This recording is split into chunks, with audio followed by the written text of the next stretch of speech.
In this video, you're going to see how to find the velocity of an object and the displacement of an object, examining either a position time graph or a velocity time graph.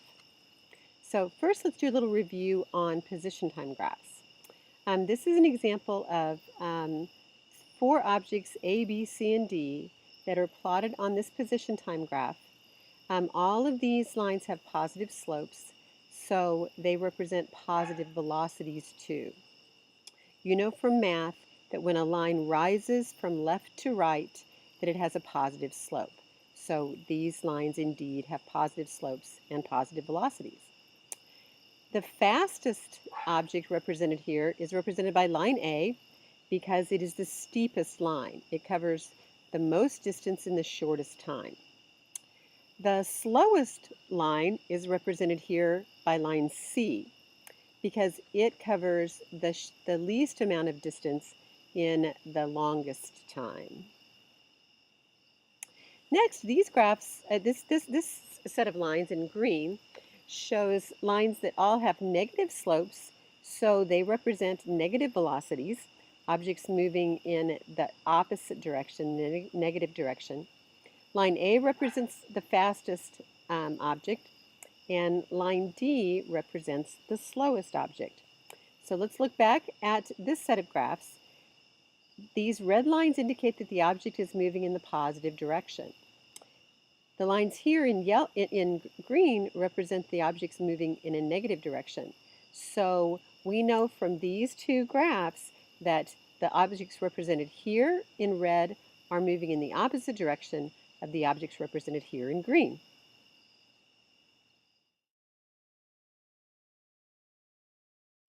Okay, now let's look at a position time graph with a car that moves across the screen. So we're going to pay attention to the front bumper of the little pink car. So at 0 seconds, the car starts to move across the screen. Okay, now we're going to do that again, and we're going to see how the car moves across the screen, as well as how the dot on the position time graph changes position as time passes. So you'll see the dot progress toward the right side of your screen as time passes, and it'll move toward the upper part of the screen to show that position is changing in the positive direction.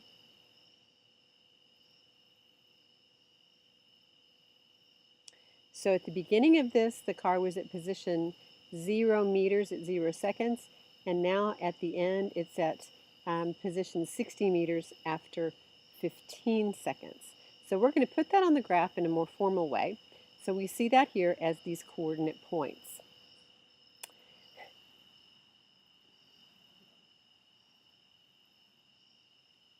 Okay, next, we're going to find the velocity of the car. And you know that the velocity is the slope of the line on the x versus t graph. So we're going to find that velocity right now.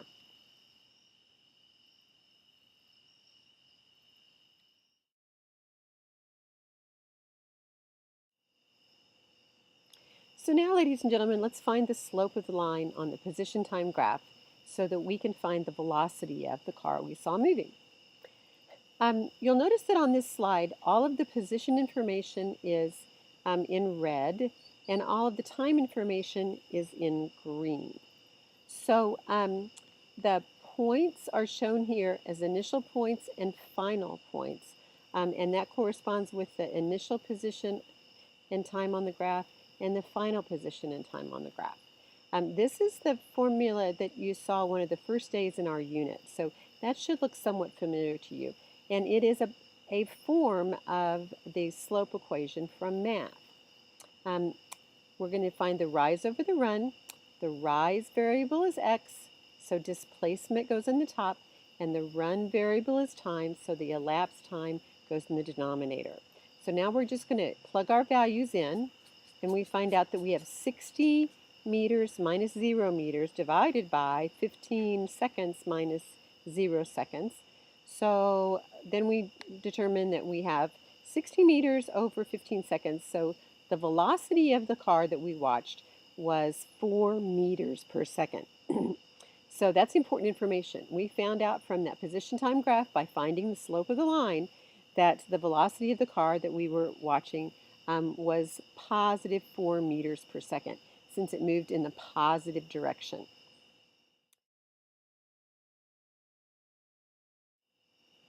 Next, let's put that onto the velocity time graph.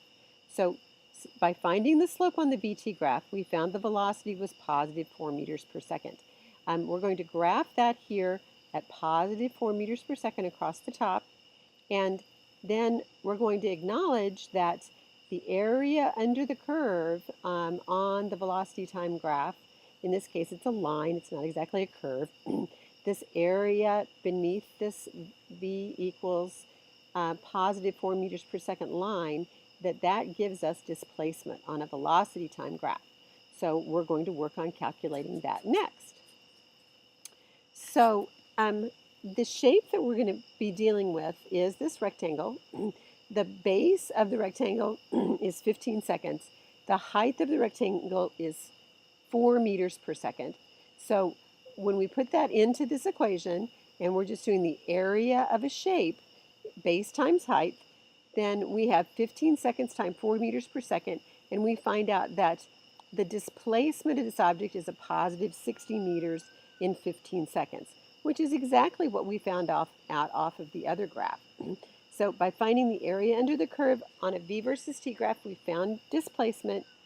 We can look back at the position time graph and also see that we have a displacement of positive 60 because we moved from 0 on the position axis to positive 60 on the position axis over the 15-second period we were dealing with.